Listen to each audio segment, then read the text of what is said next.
कोई कहे गोविंद कोई गोपाला, कोई कहे गोविंद कोई गोपाला।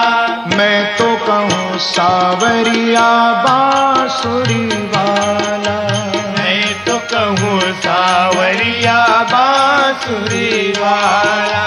गोविंदा जय गोपाला, जय गोविंदा जय गोपाला। राधा ने श्याम कहा, मीरा ने गिरधर। राधा ने श्याम कहा, मीरा ने गिरधर। कृष्णा ने कृष्ण कहा, कुब्जा ने नटवर। कृष्णा ने कृष्ण कहा, कुब्जा ने नटवर। ग्वालों ने पुकारा, ग्वालों ने पुकारा, कह करके ग्वाला।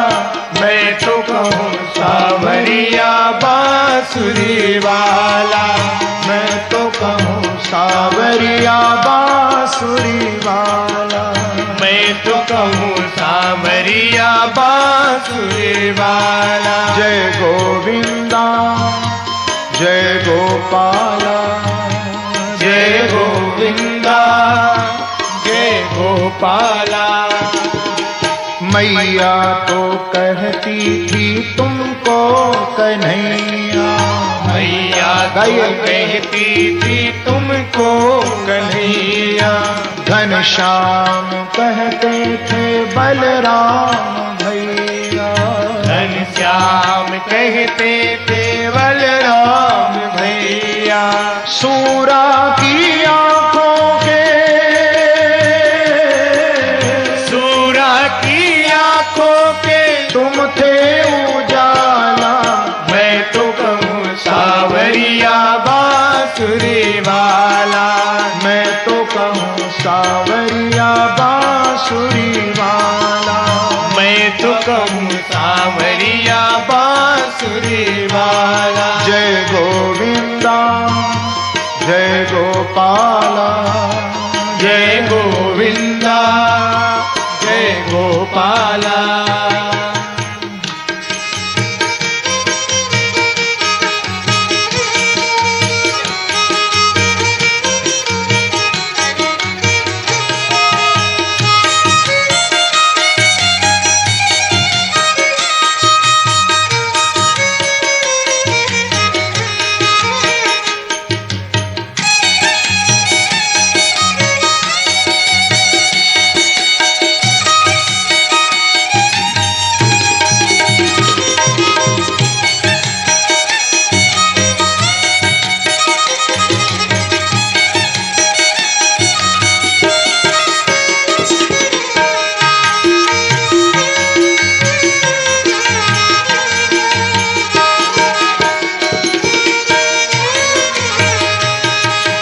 गोविंदा जय गोपाला, जय गोविंदा जय गोपाला। अच्युत युधिष्ठिर के ऊधो के माधव। अच्युत युधिष्ठिर के ऊधो के माधव। भक्तों के भगवान संतों के केशव। भक्तों के भगवान संतों के केशव। मानव सब भजते हैं, मानव सब भजते हैं, कह कर कृपाला।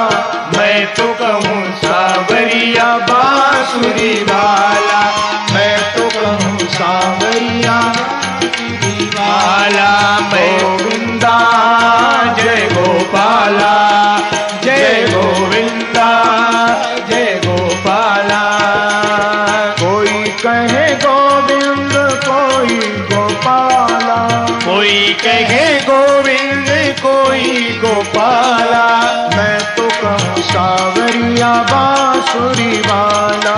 कोई बांसुरिया बांसुरी वाला। जय गोविंदा जय गोपाला, गोविंदा जय गोपाला जय गोविंदा जय गोपाला जय गोविंदा जय गोपाला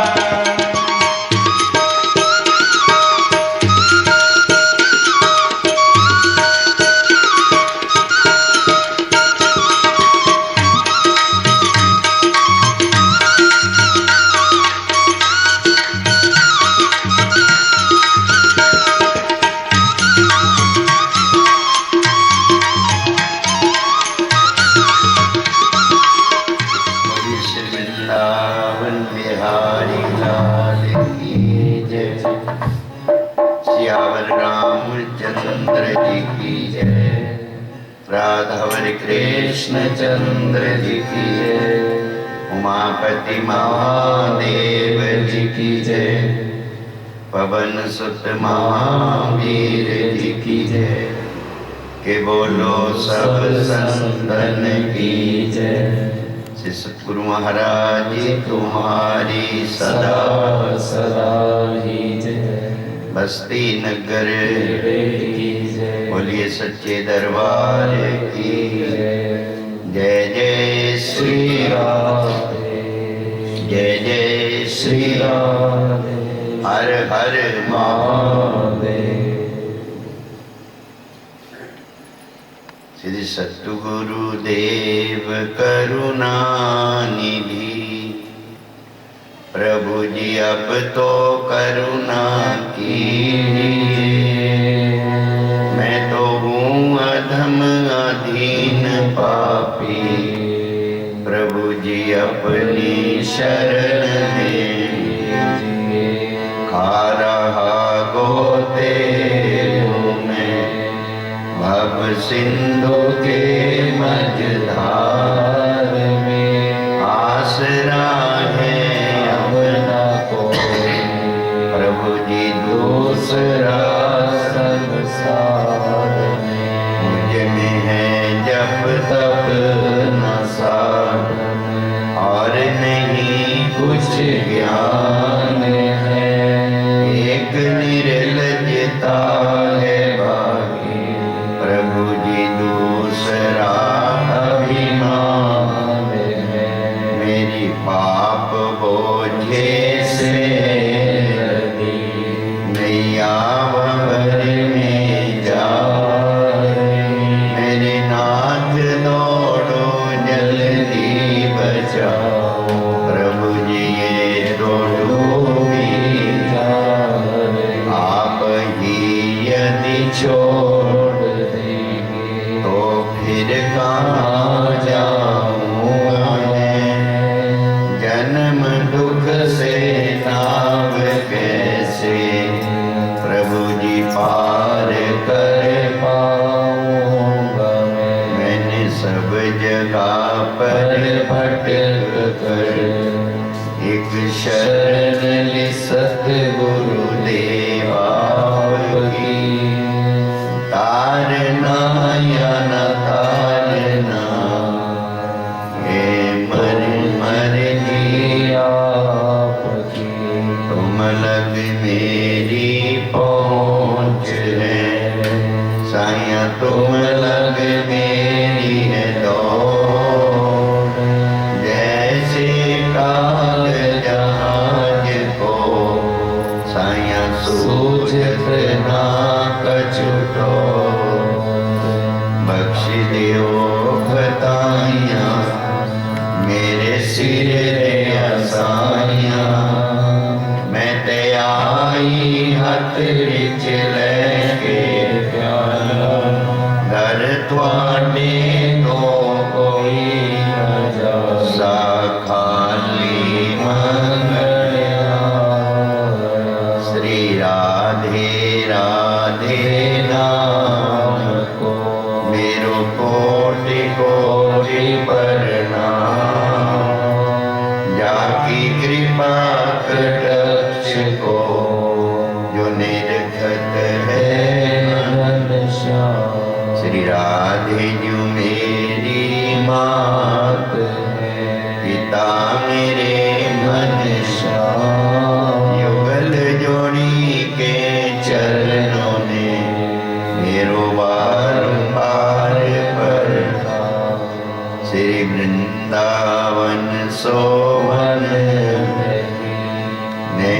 नंद गाँव सोहा, मुसीबत सोवत नहीं, ने कृष्ण नाम सोना। श्री राधे जी तुम बड़ भागनी, तैन कौन तपस्या की, तीन लोक चौदह भुवन, पति है तेरे आगे। तागा मेरा सब तन खालियो, मेरो चुन चुन खालियो, मेरे दो नैना मत खाइयो, जो मोहे श्याम मिलन किया। श्री राधो जी मेरी स्वामी, मैं राधे जी को जन्म जन्म मोहे दीजियो। श्री वृंदावन जी को हे प्रभु जन्म जन्म मोहे दीजियो। श्री गुरु चरणों जी का बारे बारे बरे मांगियो, मैनू हर्ष देओ श्री रंग, पद सरोज अन पायनी, एक भगति सदा सतसंग। बोलिए श्री वृंदावन बिहारी लाल की जय, सियावर रामचंद्र जी की जय, राधावर कृष्ण चंद्र जी की जय, उमापति महादेव जी की जय, पवन सुत महावीर जी की जय, के बोलो सब संतन की जय। सतगुरु महाराज जी तुम्हारी सदा सदा जय। जय जय श्री राधे, हर हर महादेव।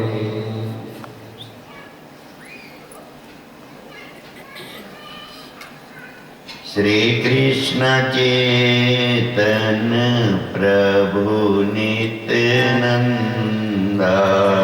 श्री कृष्ण चेतन प्रभु नित्यानंदा, हरे कृष्णा हरे राम राधे गोविंदा, हरे कृष्णा हरे राम राधे गोविंदा। श्री कृष्ण चेतन प्रभु नित्यानंदा,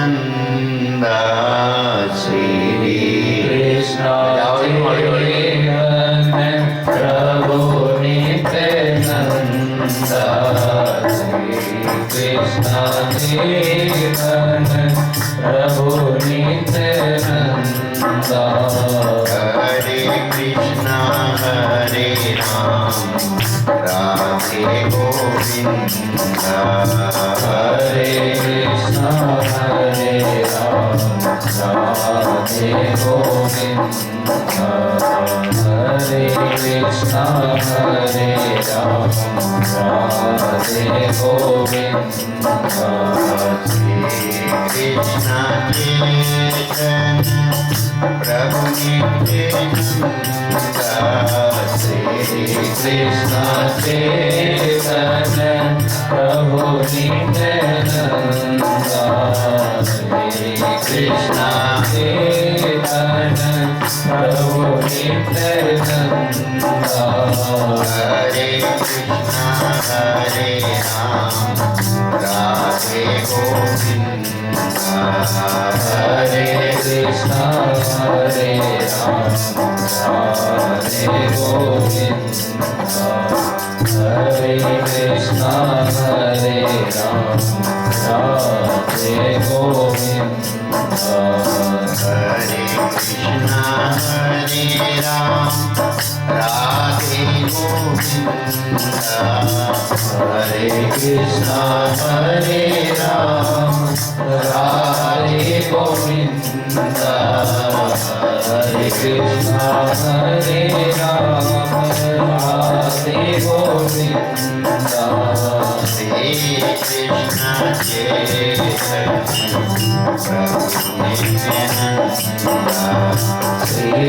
कृष्ण चैतन्य प्रभु नित्यानंद श्री कृष्ण चैतन्य प्रभु नित्यानंद हरे कृष्णा हरे राम राधे गोविंदा हरे कृष्णा हरे राम राधे गोविंदा हरे कृष्णा हरे राम राधे गोविंदा।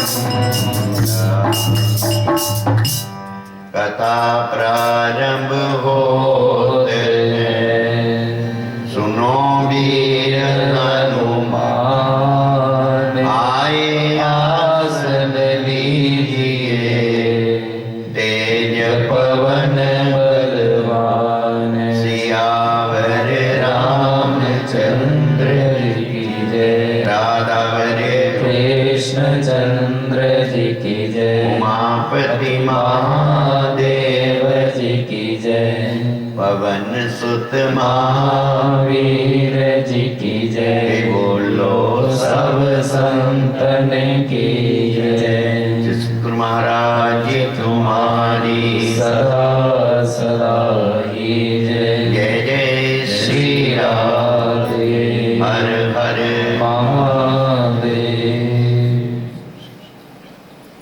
पर पावनी श्री गंगा जी के तट पर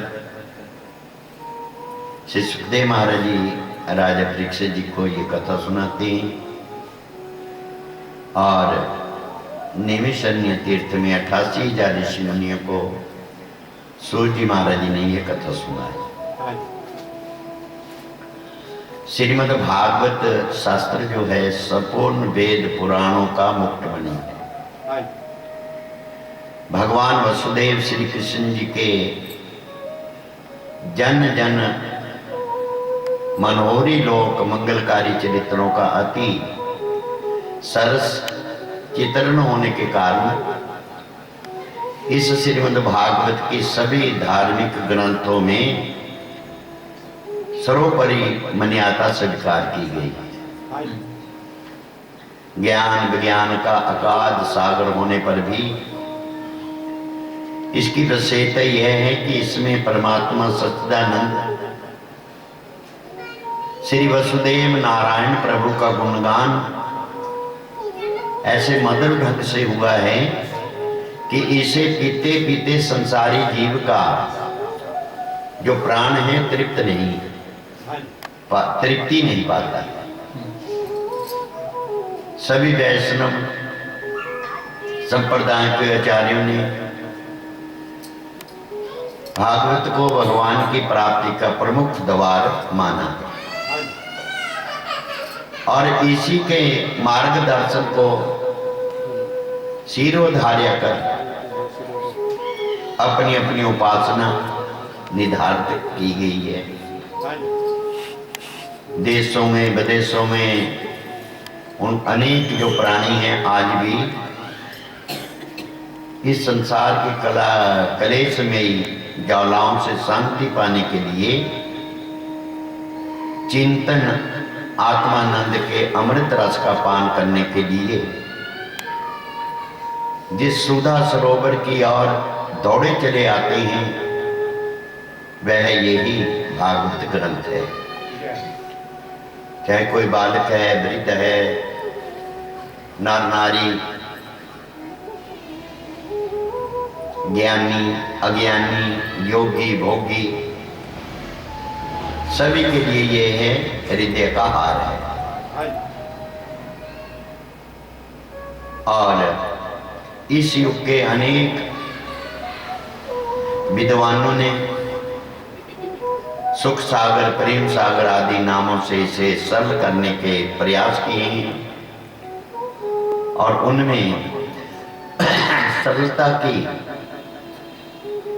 झोंक में रस का प्रवाह लुप्त हो गया है। भागवत ब्रजवासियों की जीवन गाथा है। इस स्वाभाविक रस से ओतप्रोत करने में जितनी सफलता ब्रज में जन्मे और पारिपोषण प्राप्त जीव को हो सकती है, उतनी अन्यंतर के वायुमंडल में अद्भुत जीव को शायद नहीं हो सकती। इस स्वाभाविक रस से ओतप्रोत करने में जितनी सफलता ब्रज में है, जितने जन्मे ब्रज में जन्मा जीव जो है श्री कृष्णचंद्र जी का अपना प्रिय सखा है।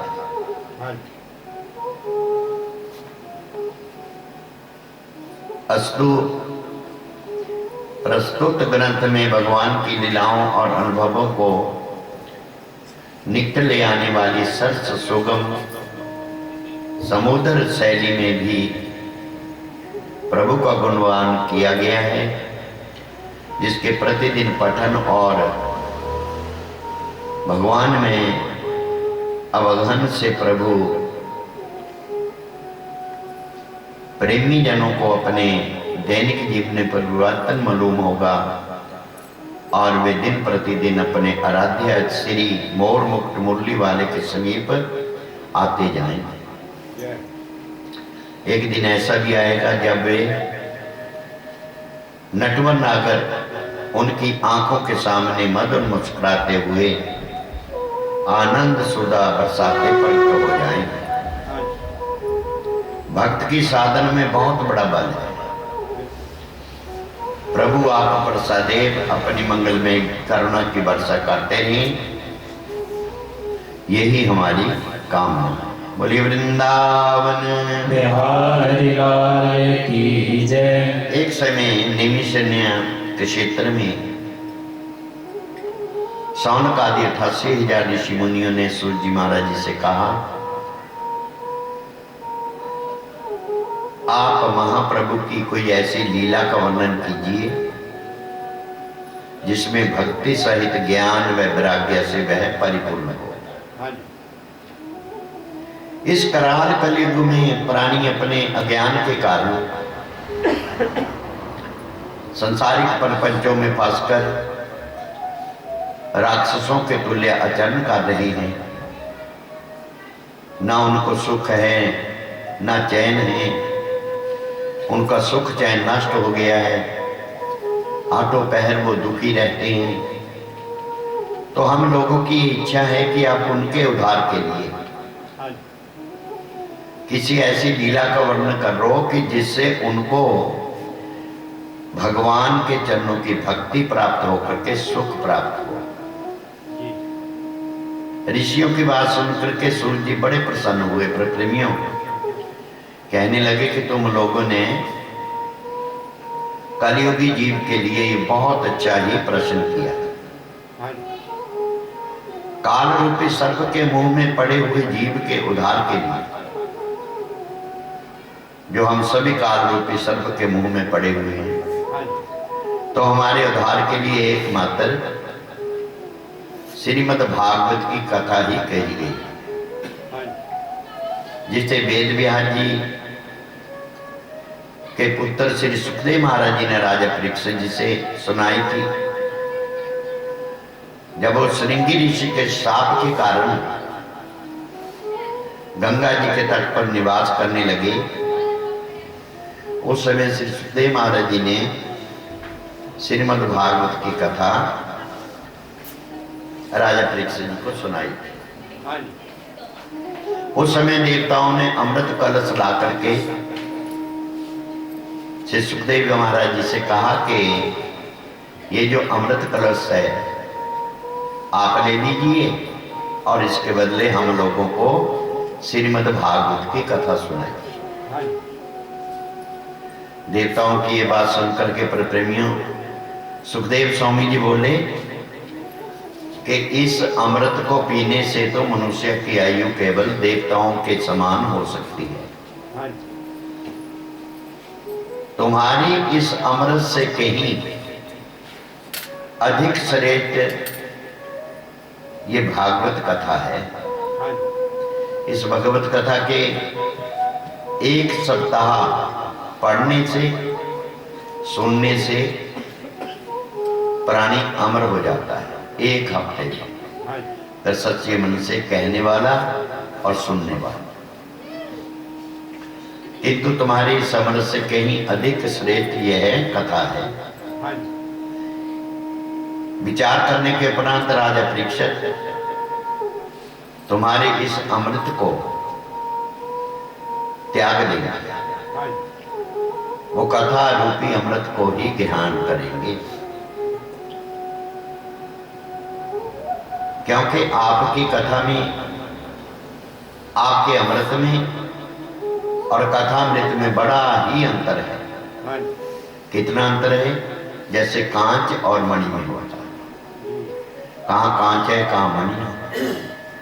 सुखदेव महाराज जी ने जब ये बात कही तो ये बात सुनकर के देवतागण भी निराश होकर के प्रेमियों अपने लोक को चले गए। इसलिए हमारे तुम्हारे भाग्य बहुत अच्छे हैं कि उन देवताओं को भी बड़े दुर्लभ है महाराज की यह कथा। सूर्य महाराज कहते हैं ऋषियों, सनक आदि ऋषियों ने देव ऋषि नारद को श्रीमद् भागवत कथा सुनाने के पश्चात कथा की विधि का वर्णन किया था और इसको 7 दिन में सुनने से प्राणी अमर हो जाता है। कि एक समय सनक सनंदन सनातन संत कुमार जी भ्रमण करते हुए बद्रीनाथ जी में पहुंचे। क्या देखा जाकर के वहां नारद जी बड़े उदास बैठे हैं और नारद जी से पूछने लगे कि देव ऋषि आप बड़े उदास हैं, कारण क्या है? तो नारद जी ने उन्हें अपने उदासी का कारण बतलाया कि मैं अपनी चिंता आपसे कहता हूं, सुनिए। मैंने काशी जी में, गोदावरी जी में समस्त तीर्थ किए, सभी स्थानों में जाकर के क्या देखा कि कलयुग के प्रभाव से जो संसारिक जीव है वो माया में ऐसा लिप्त हो गया है कि उन्होंने समस्त शुभ कर्मों को छोड़ दिया है। सब लोग अपने पेट भरने की चिंता में ही लगे हुए हैं, झूठ बोलते हैं, पखंड का सहारा लेते हैं, माता पिता की सेवा नहीं करते, धन के लालच में अपनी कन्याओं को नीच कुल में भेज देते हैं। जहां देखो महाराज वहीं मलेश तथा सुंदर दिखाई देते। तो इस घटनाओं को देखते देखते सभी स्थानों में मैं घूमता हुआ कि जब मैंने देखा कि सभी लोग अपने धर्म से विमुख हैं, जब मथुरापुरी में यमुना किनारे पहुंचा तो वहां मैंने आकर के क्या देखा कि स्त्री यमुना किनारे बैठी रो रही है। 2 पास में वृद्ध पुरुष बैठे हैं अचेत अवस्था में। तो मुझे देखते ही वह खड़ी होकर बोली, महाराज थोड़ी देर यहाँ ठहर कर मेरा दुख सुन लीजिए। मैं बड़ी भटवाग्नि हूँ जो मैंने आपके दर्शन पाए। उसकी यह बात सुनकर मैंने उससे पूछा कि तू कौन है? ये दोनों पुरुष कौन हैं जो अचेत पड़े हैं? तो वह बोली, महाराज मेरा नाम है भक्ति। ये दोनों पुत्र जो अचेत पड़े हैं ये है मेरे दोनों पुत्र ज्ञान और वैराग्य। ये जो स्त्रियां हैं ये गंगा, यमुना, सरस्वती आदि नदियां हैं जो स्त्री रूप धारण करके यहाँ मेरी सेवा करने के लिए उपस्थित है। मैंने द्राविड़ देश में जन्म लिया है, कर्नाटक देश में सियाणी हो गई और कुछ दिन मैं दक्षिण में रही। जब गुजरात में पहुंची तो मेरे को बुढ़ापे ने भेज दिया। परंतु जब मैं वृंदावन में आई, मैं तो यहाँ यौवन अवस्था को प्राप्त हो गई। ये मेरे दोनों पुत्र जो अचेत होकर पड़े हैं, ज्ञान और वैराग्य, इनमें न बोलने की सामर्थ्य है और यहाँ अचेत होकर गिर पड़े, बड़े दुख का कारण है कि देखो कितनी लज्जा की बात है। पुत्र बूढ़े हो गए और मैं जवान बनी हुई। ये क्या कारण है? महाराज कारण को बतलाई। भक्ति ने नारद जी से कहा तो नारद जी कहने लगे कि हे भगवान, जब भक्ति ने मुझसे इस प्रकार कहा तो मैंने उसको उत्तर दिया कि हे भक्ति, घोर कलयुग के आने से तेरी और ज्ञान तथा वैराग्य की कोई मर्यादा नहीं है। वृंदावन आने के कारण जो तेरा प्रमुख स्थान है वृंदावन, तू जवान हो गई, तेरे पुत्रों को कलयुग में कोई नहीं मानता, इससे वे बूढ़े और निर्बल हो गए। भक्ति ने ये बात सुन करके नारद जी से पूछा जी कि जब कलयुग इतना दुष्ट था तो राजा परीक्षित जी ने इसे जीवित क्यों छोड़ दिया? जब इसके अंदर इतने अवगुण थे तो राजा परीक्षित जी ने क्यों छोड़ा? तब मैंने उससे उत्तर दिया, समझा करके कहा कि राजा परीक्षित जी ने कलयुग को ऐसे एक विशेष गुण के कारण जीवित छोड़ दिया कि उसमें विशेष गुण ये था कि पहले युगों में हजारों वर्षों तक जप तप यज्ञ दान कर्म धर्म करने पड़ते थे। तो क्या है, वो करने पर भी कई बार उनको उनका फल प्राप्त नहीं होता था, लेकिन कलयुग में यह फल प्राणियों को सहज में ही प्राप्त हो जाता है। ब्राह्मण क्षत्रिय वैश्य शूद्र अपने अपने कर्म त्याग कर काम क्रोध लोभ, क्षत्रिय वैश्य और शूद्र अपने अपने जो कर्म त्याग कर काम क्रोध लोभ मोह अहंकार में भरे हुए हैं। इस प्रकार क्षत्रिय जो है शिक्षा तथा सत्या को त्याग कर दीन दुखियों को सताने लगे हैं। वैश्यों ने अपने व्यवसाय में ईमानदारी को छोड़ दिया है और शूद्रों ने सेवा न करके उच्च वर्णों का अपमान करना शुरू कर दिया। कलयुग के समूह पास से छूटने के लिए मनुष्य श्री भगवान नाम का जप, उनके गुणों का श्रवण स्मरण करे। ये सुनकर भक्ति बोली कि हे मुनि, आप धन्य हैं, आप सबका कष्ट दूर करते हैं और मेरा भी कष्ट दूर कीजिए। ज्ञान और वैराग्य को फिर जगाइए, तरुण कीजिए।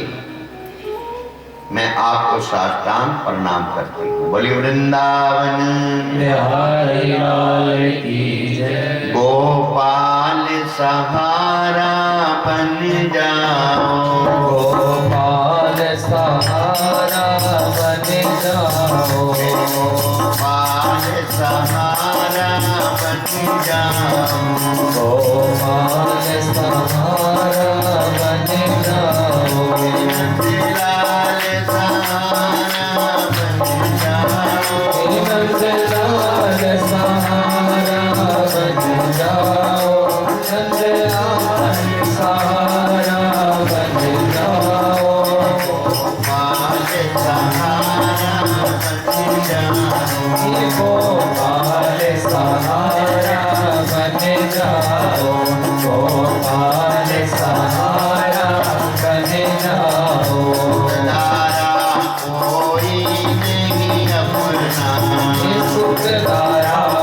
कोई नहीं अपना, सुख तारा कोई नहीं अपना। नाथ सखा बन जाओ, ओ मेरे नाथ सखा तुम बन जाओ, मेरे नाथ सखा तुम बन जाओ। गोपाल सहारा बन जाओ, गोपाल सहारा बन जाओ, गोपाल सहारा बन जाओ।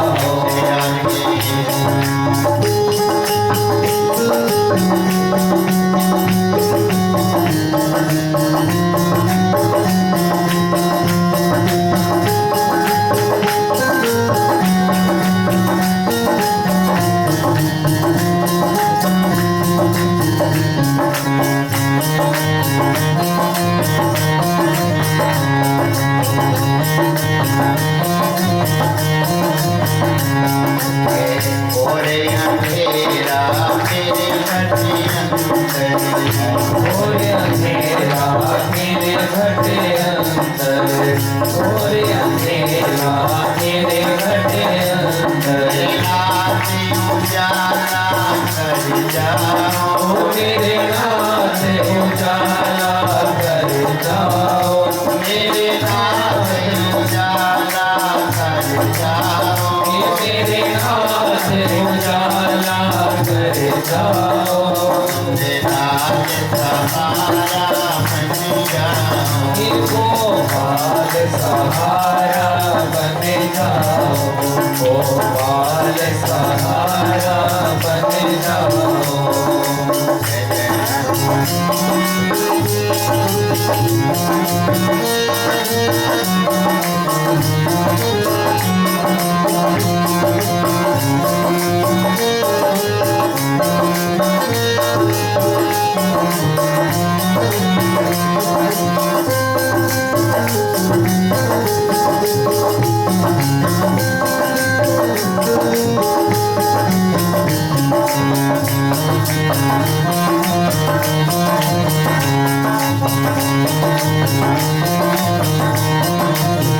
जीवन नैया डोल रही है, जीवन नैया डोल रही है, जीवन नैया डोल रही है। मेरे जीवन नैया डोल रही है, जीवन नैया डोल रही है।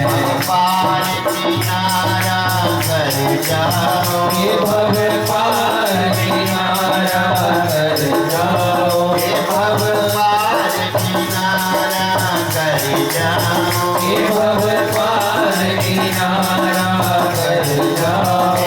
गोपाल सहारा बन जाओ, ये गोपाल सहारा बन जाओ, गोपाल सहारा बन जाओ। बोलिए श्री वृंदावन हरि लाल की जय। ब्रह्मण्य देव ऋषि नारद जी ने कहा कि हे भक्ति, तू अपनी सब चिंताओं को त्याग दे, भगवान श्री कृष्णचंद्र जी के चरणों का स्मरण कर, उनकी कृपा से तेरा संकट दूर हो जाए। हे भक्ति, तू भगवान को प्राणों से भी प्यारी है। जिस स्थान पर, जिस जगह पर तेरा निवास होता है, उस स्थान की भगवान सदा ही रक्षा करते हैं। सतयुग में, त्रेता में, द्वापर में जो लोग बहुत जप तप ज्ञान दान धर्म करते थे, मुक्ति प्राप्त करते थे, परंतु कलयुग में तेरी कृपा से ही सब प्राणियों का उद्धार हो जाता है। यही कारण है कि जो ज्ञान वैराग्य को कोई नहीं पूछता है। तेरा दुख दूर करने के लिए संसार में तेरी महिमा प्रकट करूंगा। जिस प्राणी के हृदय में तेरा निवास होगा भक्ति का, उसे यमराज का कोई भी डर नहीं रहेगा। वह वैकुंठ धाम को चला जाएगा।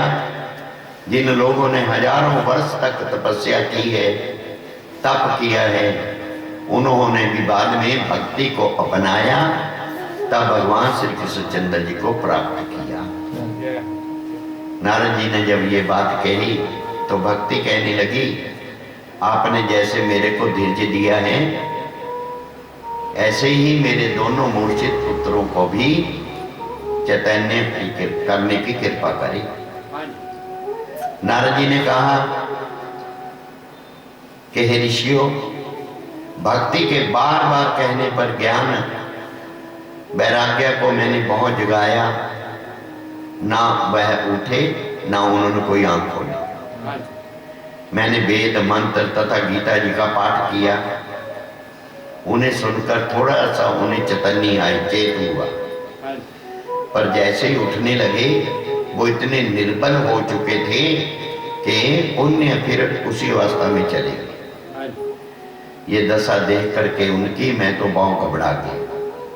उसी समय क्या हुआ, फिर आकाशवाणी कि हे नारद, ये बिना सत्संग के नहीं उठे, इन्हें तुम सत्संग द्वारा जगाने के लिए किसी ऐसे साधु पुरुष की खोज करो जिसका सत्संग सुनने से ये जागे। मारा आकाशवाणी मैंने सुनी, मैं उसी साधु महात्मा को खोजता खोजता यहाँ पर आ निकला, पर मुझे कोई ऐसा साधु महात्मा नहीं मिला। इस करके मैं उदास बैठा। आप लोग तो ब्रह्मा जी के पुत्र हैं, परम योगी है, महान ज्ञानी है, आपकी तपस्या तथा महिमा का वर्णन नहीं किया जा सकता। आपने तो अपनी शक्ति से क्या किया कि बैकुंठ धाम में जो द्वारपाल थे जय विजया, उनको स्वर्ग से पृथ्वी पर गिरा दिया। ऐसी शक्ति है आप में, तो मुझे आपने जो दर्शन दिया है, आप ही कोई युक्ति बतलाइए कि भक्ति ज्ञान वैराग्य के संकट कैसे दूर हो। ये सुनकर के सनत कुमार जी ने कहा कि नारद, भगवान के जितने भी भक्त हैं उन सब भक्तों में आप उत्तम हैं। तुम्हें भक्ति का संकट दूर करना ही उचित है। संसारिक प्राणियों को वैकुंठ लोक तक पहुंचने के लिए ज्ञान तथा धर्म के बहुत से मार्ग बनाए हैं, लेकिन उनको बताने वाले गुरु की कमी है। उसे प्राप्त करने के लिए श्रीमद् भागवत सबसे उत्तम साधन है। जो प्राणी श्रीमद् भागवत को सच्चे मन से सुनता है उसे वह रास्ता सीधे ही प्राप्त हो जाता है। जो कथा सुखदेव जी ने राजा परीक्षित जी को बताई थी, उसी से भक्ति ज्ञान और वैराग्य का भी दुख दूर हो जाएगा। क्योंकि नारायण जी के चरणान बिंदों में प्रेम बढ़ाने के लिए इससे अच्छा कोई और साधन नहीं है। संत कुमार जी की बात सुनकर नारद जी बोले कि भगवान, जब वेद और गीता के पाठ से भी ज्ञान वैराग्य की मूर्छा नहीं टूटी, तो श्रीमद् भागवत की कथा सुनकर कैसे वह जागेंगे। संत कुमार जी ने कहा है नारद, श्रीमद् भागवत को समस्त वेदों का सार समझे। एक एक श्लोक में वेदों का सार भरा हुआ है। वेद व्यास जी ने सब वेद पुराणों के अर्थ को मत कर इसका नाम रख दिया श्रीमद् भागवत। इस कथा को जो भी सुनते हैं उन्हें संपूर्ण वेदों का सार प्राप्त हो जाता है। हे नारद, इसके अलावा एक बात और भी है, जिस बात को आप भूल रहे हैं वो क्या है? श्रीमद् भागवत के मूल जो 4 श्लोक है, ये स्वयं भगवान नारद जी ने ब्रह्मा जी को सुनाए थे, और ब्रह्मा जी ने उन श्लोकों के आधार पर वेद व्यास जी से कहा था, और इन्हीं 4 श्लोकों के आधार पर ही वेद व्यास जी ने श्रीमद् भागवत महापुराण की रचना की। वह कथा सब प्राणियों का दुख दूर करने वाली है और भवसागर से पार उतारने वाली है। जब ये बात सुनी संत कुमार जी की तो नारद जी ने हाथ जोड़ लिए प्रभु, ये आपने बड़ी कृपा की, आज मुझे ये याद दिला दी। मेरे भी धन्य भाग्य हैं जो मैंने आपके दर्शन प्राप्त किए, क्योंकि भाग्य से ही सत्संग मिलता है, बगैर भाग्य से सत्संग नहीं मिलता, बगैर भाग्य से कथा सुनने के लिए नहीं मिलती। कृपा करके बताइए कि इस श्रीमद् भागवत रूपी ज्ञान यज्ञ को किस प्रकार और किस स्थान पर आरंभ करना चाहिए और यह यज्ञ कितने दिन में संपूर्ण होता है। बोलिए गंगा मैया और यमुना मैया की जय। जय जय श्री राधे। गंगा मैया यमुना मैया आई जाती है।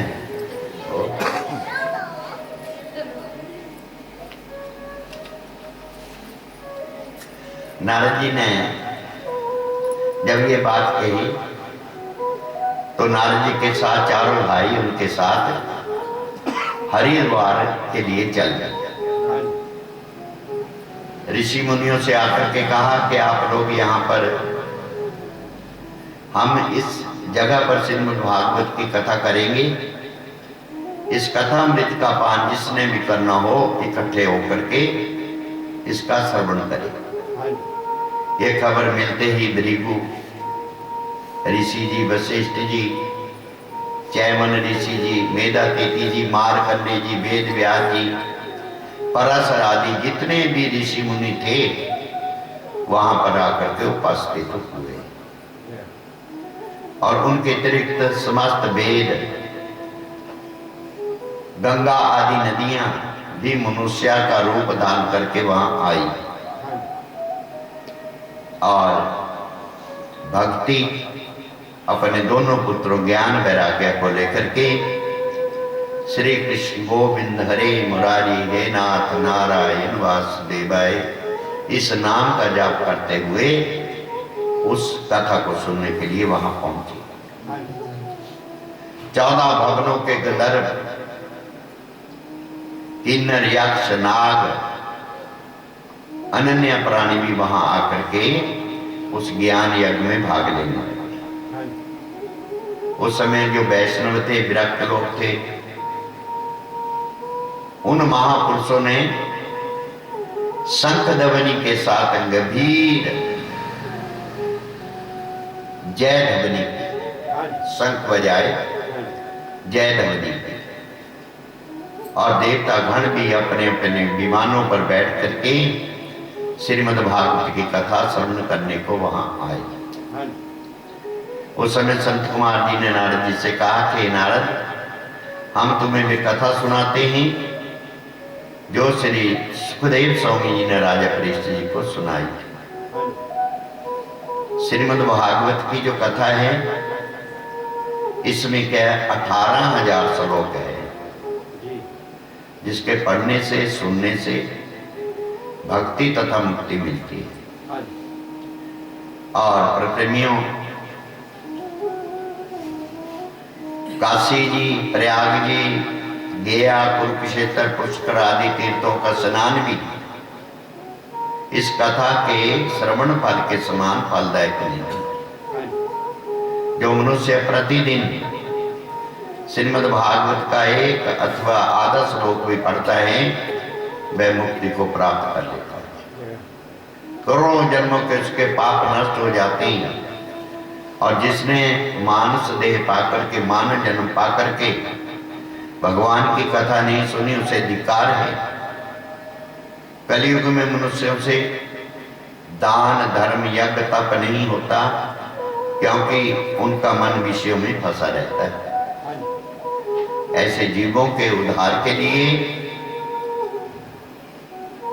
परब्रह्म श्री नारायण जी ने स्वयं वेद व्यास जी का अवतार धारण किया है। इस कथा की रचना की है। जो प्राणी 7 दिन तक इस कथा को सच्चे मन से सुनता है वह यज्ञ, व्रत, दान सब कर्मों के फल प्राप्त करके मुक्ति को प्राप्त होता है। होता है। इस श्रीमद् भागवत के 11वें स्कंद में कहे हुए ज्ञान को भगवान श्री कृष्णचंद्र जी के मुखारबिंद से सुनने के बाद उद्धव जी ने ये जाना कि अब कलयुग आने वाला है। उसने भगवान श्री कृष्णचंद्र जी के चरणों में प्रार्थना की कि महाराज, कलयुग आने वाला है, आप तो बैकुंठ धाम को जा रहे हैं, तो कलयुग के जीवों का उद्धार कैसे होगा? त्रिलोकीनाथ जी ने कहा, हे उद्धव, तुम तो बद्रिक आश्रम में जाकर के तप करो, जिससे तुम्हारी मुक्ति हो जाए, और मेरे जाने के पश्चात श्रीमद् भागवत रूपी मेरी जो ये प्रतिमा है इस जगत में रहेगी, और जो प्राणी इस श्रीमद् भागवत को मन लगाकर पढ़ेगा या सुनेगा उसे मेरे दर्शन प्राप्त हो जाएंगे।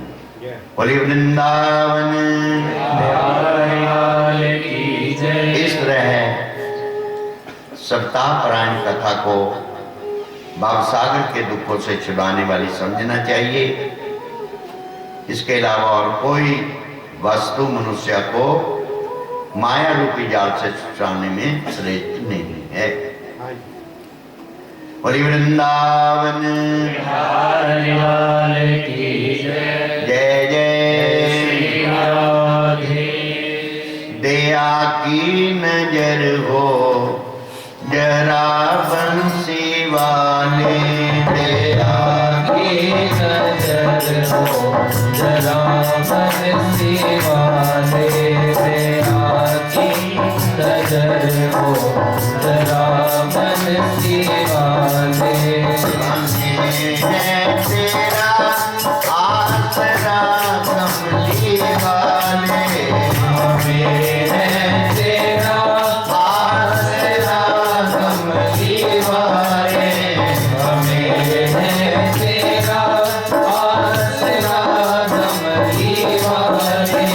दया की नजर हो जरा बंसी वाले, दया की नजर हो जरा बंसी वाले, दया की नजर हो जरा बंसी वाले।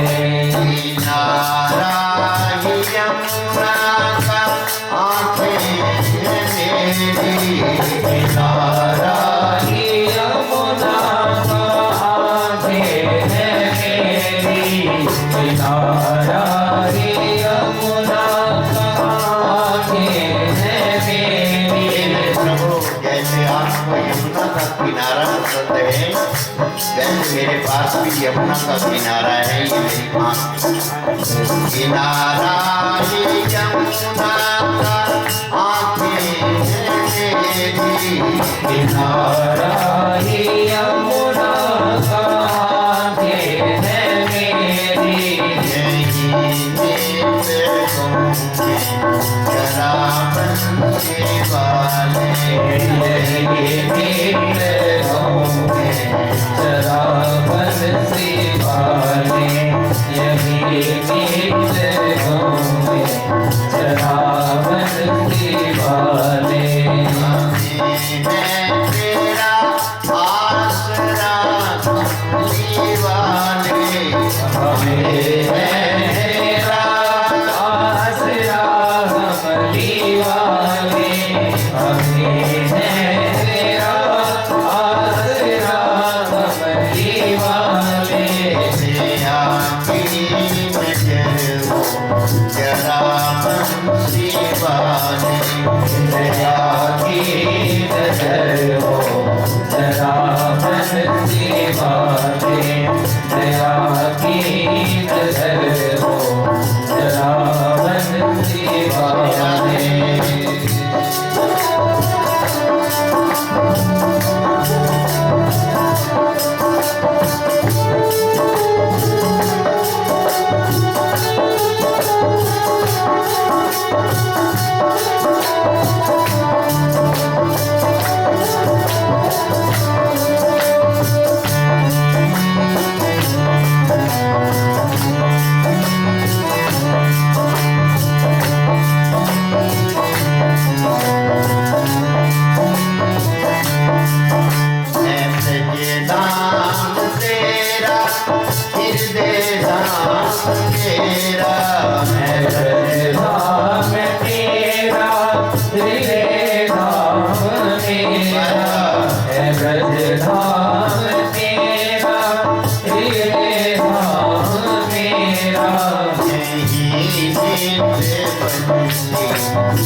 हमें है तेरा आसरा कमली वाले। पुराना ही माखन है स्वीकार तुझको, पुराना ही माखन है स्वीकार तुझको, पुराना ही माखन है स्वीकार तुझको। तेरे मन का मान पूरा बंसी वाले, मेरे मन का माखन पूरा बंसी वाले, मेरे मन का माखन पूरा बंसी वाले, मेरे मन का माखन पूरा बंसी वाले।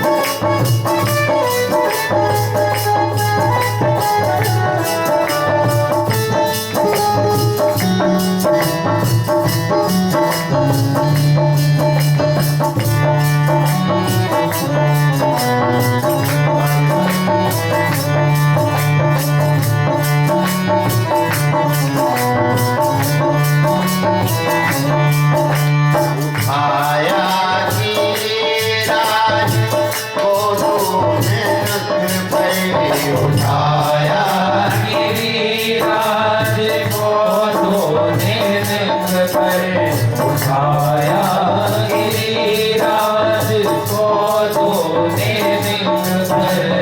आँखों से मुझको उठा बंसी वाले, इन आँखों से मुझको उठा बंसी वाले, इन आँखों से मुझको उठा बंसी वाले। हमें तेरा आसरा बंसी वाले, हमें है तेरा आसरा कमली वाले, हमें है तेरा आसरा कमली वाले।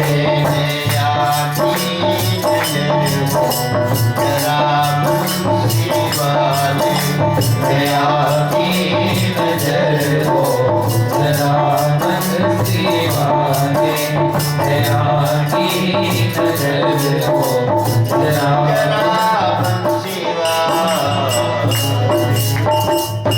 श्री वृंदावन बिहारी लाल की जय। जब सब वैष्णव और ऋषि मुनि सप्ताह पारायण की कथा सुन करके ध्यान मग्न हुए,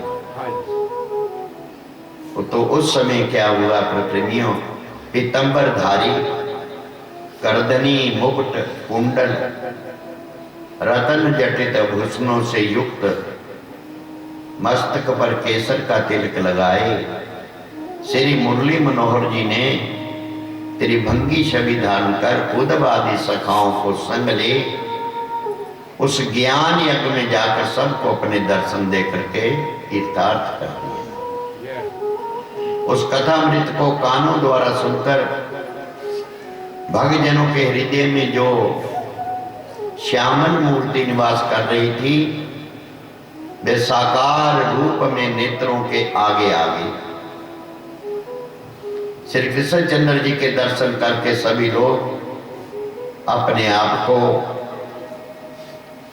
क्या मानने लगे, इतना कि आज हमारे जो भाग्य है बहुत अच्छे हैं, अपने आप को धन्य समझने लगे। सबने विधि पूर्वक पूजन किया, भगवान को साष्टांग प्रणाम किया। उस आनंद को देख करके प्रेमियों नारद जी ने संत कुमार जी से कहा कि प्रभु आपने जो कथा कही जिसने भी सुनी उसी ने मुक्ति पद को पाया।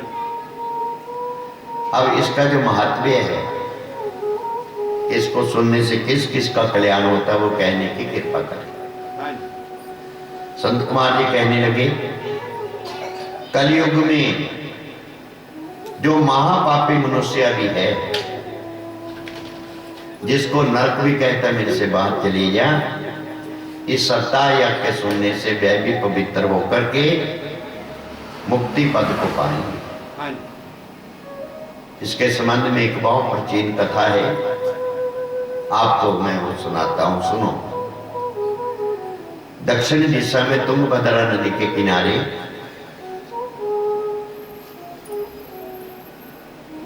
एक ब्राह्मण रहता था जिसका नाम था आत्मदेव। बड़ा तेजस्वी था, बड़ा विद्वान था, धर्मात्मा था, और उसकी जो पत्नी थी उसका नाम था धुंधली। वह अपने पति को बहुत दुख देती थी, किंतु वह ब्राह्मण ज्ञानी था, वह ईश्वर की इच्छा समझ करके उसे कुछ नहीं कहता। वृद्धावस्था हो गई, ब्राह्मण के घर में कोई पुत्र नहीं हुआ, पुत्र प्राप्ति के लिए बहुत व्रत किए, नियम किए, ब्राह्मणों को बहुत सा दान दिया, अभिलाषा पूर्ण नहीं।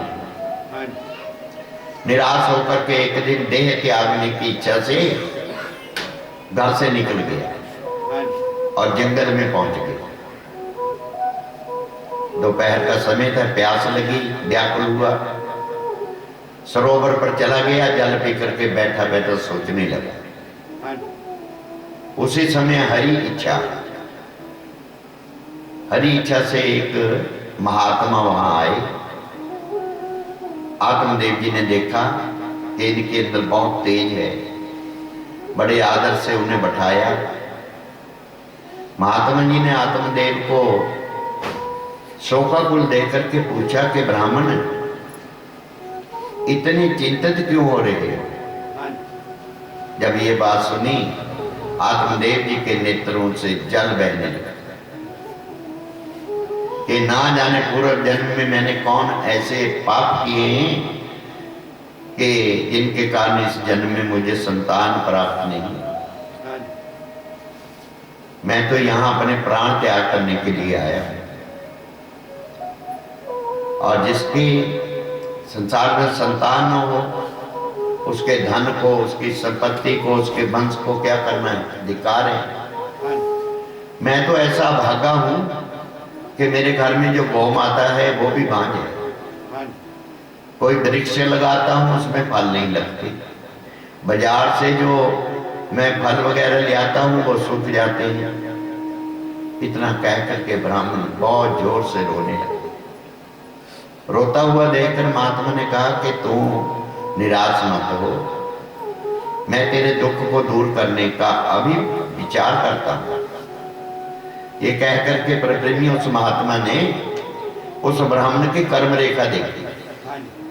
कर्म रेखा देख करके कहा कि विपर, तेरे भाग्य में तो 7 जन्म तक संतान नहीं है, तू व्यर्थ क्यों रो रहा है, अपने प्राण त्याग रहा है? संसार में दुख के सिवाय सुख किसी को भी नहीं मिलता।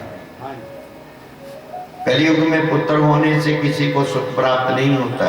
कलयुग में पुत्र माता पिता की सेवा नहीं करते।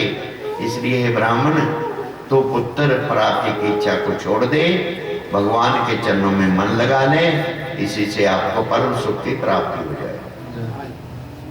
महात्मा जी बोले। तो महात्मा जी की बात सुन करके ब्राह्मण कहने लगा, महाराज इस समय तो मुझे पुत्र के सिवाय और कुछ नहीं चाहिए, कृपा करके मुझे एक पुत्र दीजिए, नहीं तो अभी आपके सामने अपने प्राण त्याग।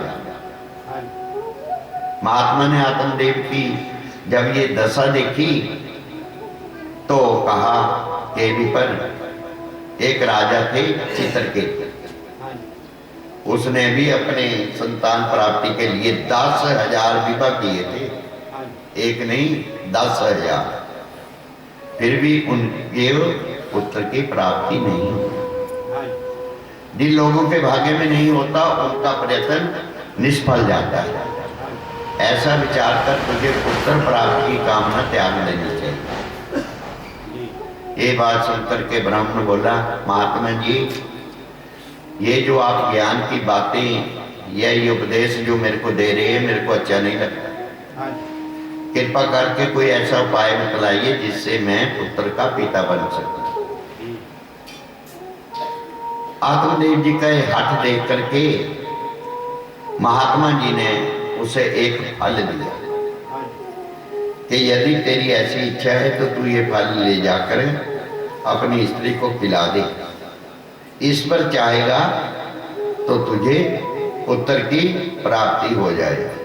बोलिए वृंदावन बिहारी लाल की जय। इतना कह करके महात्मा जी तो चले गए और आत्मदेव जी ने घर जा करके अपनी स्त्री से कहा कि इस फल के खाने से हमारे घर में पुत्र की प्राप्ति होगी, ले इस फल को खा ले। स्त्री को समझा करके आत्मदेव जी घर से बाहर चले गए। कुछ देर बाद उसकी पत्नी धुंधली की एक सहेली उसके घर आई। तब धुंधली ने उससे कहा कि हे सखी, मेरे पति ने पुत्र प्राप्ति के लिए ये फल कहीं से ला करके मुझे दिया, परंतु मैं गर्भ रहने के डर से इसे खाना नहीं चाहती, क्योंकि गर्भवती को अनेकों कष्ट हो जाते हैं। इससे ना तो रहने मैं अपनी सहेलियों से मिल सकूंगी, ना मैं गा बजा सकूंगी। गर्भ रहने पर प्रसव की पीड़ा मुझसे सहन नहीं होगी। यदि पुत्र सकुशल पैदा भी हो गया तो भी उसके लालन पालन में बहुत कष्ट होगा। बच्चा जो मलमूत्र से वस्त्रों को गंदा कर देता है, उस दुर्गंध को भी मैं नहीं सह सकती। इन कष्टों को सहने से तो बांझ या विधवा रहना ही अच्छा है, क्योंकि उन्हें गर्भ का कष्ट नहीं सहना पड़ता। इस तरह की अनेकों बातें अपनी सहेली से कही और उस फल को कहीं छिपाकर पति से झूठ मूठ कह दिया कि मैंने ये फल खा लिया।